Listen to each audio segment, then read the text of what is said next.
క్రైస్తవుడికి Bible లేకున్నా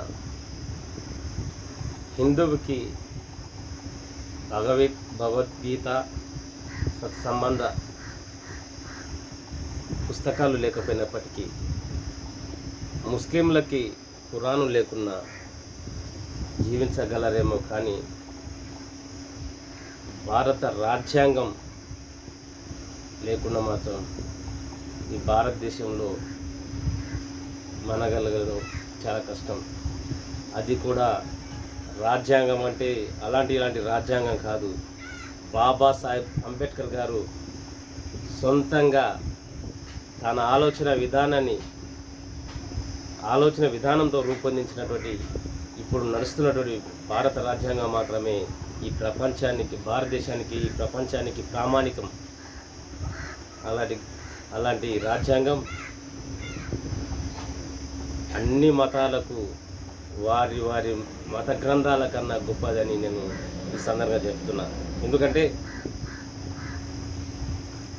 ఊపిరి పీల్చుకున్నప్పటి నుండి ఒక మనిషి చనిపోయే వరకు ఎలాంటి హక్కులు ఉండాలో,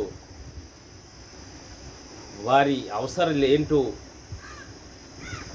కంకణబద్ధమై నిక్షిప్తమై ఉన్నాయి రాజ్యాంగంలో. దానిలో ఒక్కటి కూడా తొలగించలేనటువంటి విధంగా,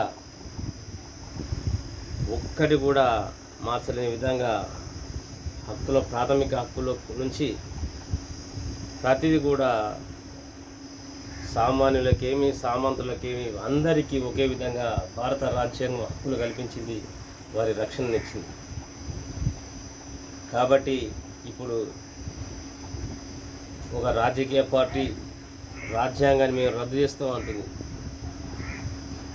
రాజ్యాంగాన్ని రద్దు చేస్తే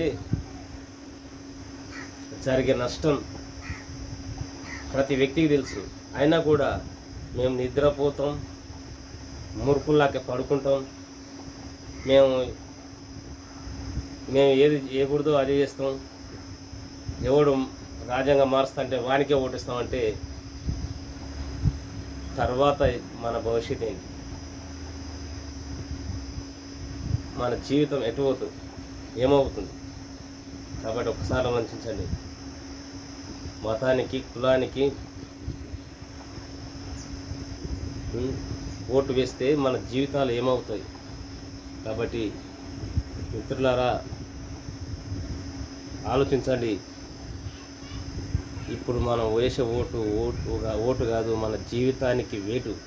కాబట్టి ఎక్కడైతే మన రాజ్యాంగానికి, మనుషుల హక్కులకు ఏ పార్టీ అయితే అనుకూలంగా ఉందో, రాజ్యాంగాన్ని పరిరక్షిస్తామంటుందో, ప్రజాస్వామ్యానికి అనుకూలంగా ఉందో అలాంటి పార్టీకి మాత్రమే ఓటు వేయాలని కోరుకుంటున్నా. మతతత్వ, కులతత్వ పార్టీలకు దూరంగా ఉండాలి. వాటిని తరిమి కొట్టాల్సిందిగా ఒక మానవతావాదిగా నేను కోరుకుంటున్నాను.